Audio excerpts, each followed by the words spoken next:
Bismillah ar-Rahman ar-Rahim est la référence, elle est le sort royal pour montrer à l'homme qui est Dieu. La révérence ou le sort royal qu'il a sur tous ses messages et ses écrits.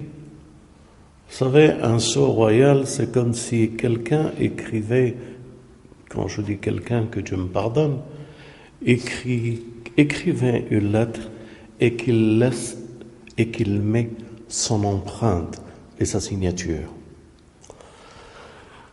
Bismillah ar-Rahman ar-Rahim est l'empreinte de Dieu et sa signature. Que ce livre vient de lui. Cette empreinte et cette signature, tellement d'écrits ont été faits sur elle. Les gnostiques disent qu'elle est la porte, elle est la clé, elle est le mystère du Coran. Et elle est la totalité de toutes les révélations. Qu'est-ce qu'elle a de particulier pour identifier ce Bismillah ar-Rahman ar-Rahim que nous disons dans toutes nos prières et dans toutes les lectures du Coran? Bien entendu, en cherchant d'abord refuge auprès de Dieu contre Satan le lapidé.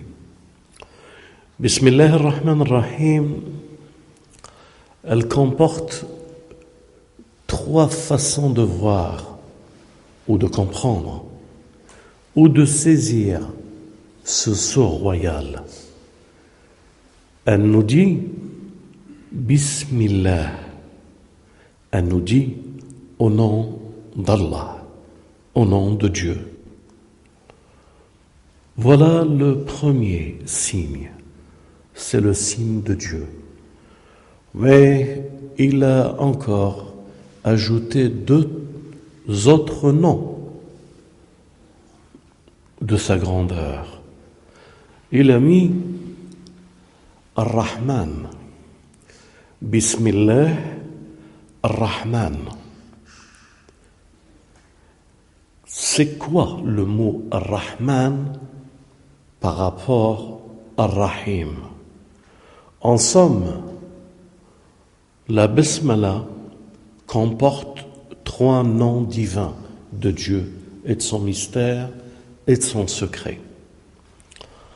Bien entendu, pour les arabophones ou pour les traducteurs, pour les francophones ou d'autres langues qui essayent de traduire ce livre béni, lui donne une traduction que vous pouvez constater dans tous les livres qui ont traduit le Coran en un Dieu, au nom de Dieu, clément et miséricorde, ou au nom de Dieu, le tout miséricorde, le très miséricorde. Bien entendu, ces traductions ne sont pas à la hauteur du vrai nom, Ar-Rahman. Ar-Rahman connote une autre vision. C'est cette vision que je vous invite à méditer et à réfléchir ce soir ensemble. Rahman, c'est le nom d'une crainte révérentielle. Je m'explique. Rahman, c'est comme si nous disions celui qui a ordonné toute chose, coordonné, créé toute chose. Rahman veut dire, et c'est un degré seulement, il ne signifie pas cela tout à fait, mais c'est pour que vous puissiez amplifier la connaissance de ce nom. Rahman veut dire celui qui enseigne, veut dire le savant, veut dire le juge, veut dire le souverain, veut dire celui qui encercle toute chose, veut dire celui qui appelle et que par son appel, la création se fait. Rahman Il y a toute une sourate sur Ar-Rahman. Ar-Rahman, أعوذ بالله من الشيطان الرجيم بسم الله الرحمن الرحيم الرحمن علم القرآن خلق الإنسان علمه البيان. Le mot Rahman a créé l'homme. Donc Rahman connote l'idée du créateur, de celui par qui l'objectif et l'objet deviennent une réalité par sa volonté. Rahman veut dire la force, la création, la volonté. Veut dire Rahman, celui qui juge, celui qui rappelle, celui qui appelle au jugement, celui qui est le maître du jugement. Rahman veut dire la force, la puissance. Veut dire que c'est lui qu'un jour il nous interpellera. C'est lui, c'est ce nom-là qu'un jour il nous jugera. C'est ce nom-là qu'un jour il nous développera un livre où tout est inscrit sur nous. Rahman veut dire celui qui veille à tous les gestes et faits des hommes. Celui qui les jugera parce qu'il les connaîtra. Rahman, c'est celui qui observe, celui qui maîtrise. C'est la force. Les anges, quand ils entendent Rahman, ils frémissent à perdre leurs plumes d'anges. Ils sont terrifiés, tellement khushu' wa khudu'. Ils tombent dans l'extase de ce nom qui est la puissance, la force et la lumière. Rahman, si nous devons comprendre son sens, c'est la justice, c'est Shadid al-Iqab. Rahman, c'est pas comme certains le traduisent, le clément. Rahman, c'est la force.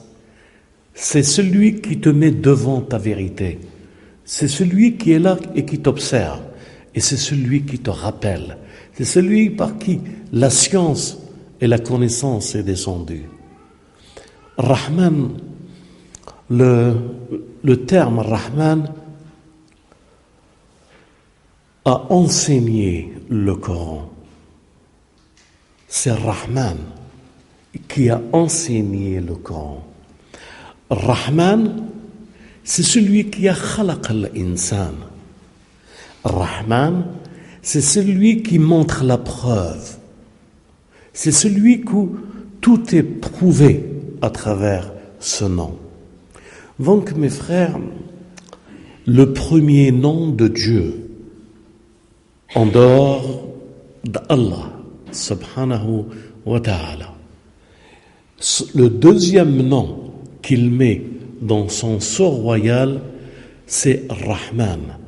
Et avec les idées que je vous donne pour comprendre que Dieu, son sceau royal, où tout est écrit avant toute sourate, nous montre que ce Dieu par qui son nom transcendant qui est Allah, Rahman, Rahim. Rahman, je voulais expliquer l'essence que cela comporte dans Rahman. Mais avec Rahman, avec la puissance, avec le jour de la résurrection, avec celui qui montre à l'homme qui il est, celui qui démontre et que rien ne lui est caché, celui qui enseigne et qui crée, celui qui dit au soleil d'être ce qu'il est et de la lune de le suivre après, celui en qui tous se prosternent. C'est ce nom-là, il a mis à côté de ce nom-là Rahim. Si je peux vous donner une petite idée de réflexion sur ce nom et cette basmala, Dieu est en train de nous dire, celui par qui tout vient est celui qui donne, celui qui crée et celui qui juge. Il donne une idée de la force et de la puissance de ce qu'il est et de la crainte que nous devons avoir. Et il donne en même temps l'espoir et la clémence et la miséricorde qu'il a pour nous. Il est la chose où les anges et toutes choses créées se prosternent devant lui. Ar-Rahman, force ou degré, tout ce qui meut, tout ce qui a été créé, c'est par ce nom Ar-Rahman qu'il les a fait existence. Mais cette existence, il l'a accompagnée par la douceur de l'amour et de la miséricorde. Ar-Rahman, Ar-Rahim. Le secret qui se trouve dans Bismillah ar-Rahman ar-Rahim se trouve entre Rahman, bien entendu Allah, Rahman, Rahim. Qu'est-ce qui nous reste pour nous avec ce signe de Dieu qui est Bismillah ar-Rahman ar-Rahim? Vous savez que Bismillah ar-Rahman ar-Rahim comporte tous les signes précurseurs de l'appel à Dieu dans la détresse, ou dans les guerres, ou dans les conflits. Cette Bismillah, elle comporte tout pour se défendre. Elle comporte tout pour combattre pour la justice les ennemis de l'islam et de la vérité. Mais de ce combat de la justice pour l'islam et la vérité et le jugement, lui est joint la miséricorde, Rahma. À nous, humains, de puiser dans le seau, ou de puiser, dans le seau de son empreinte, qui est Bismillah ar-Rahman ar-Rahim, l'équilibre humain, pour stabiliser ce que nous sommes et pour découvrir la science que Dieu nous a donnée à travers ce premier verset et ce signe de la sourate, pour apprécier tout ce que le Coran nous apprend et nous donne comme avertissement, tout ce que le Coran nous donne comme loi, tout ce que le Coran nous donne comme voie humaine, pour découvrir dans la parole le signe pour chacun d'entre nous de pouvoir l'adapter dans sa vie et de pouvoir en son nom et en son livre faire le chemin de la quête de la science et de la connaissance de ce livre. Walhamdulillahi Rabbil Alamin, wassalatu wassalam ala Muhammad wa ali Muhammad.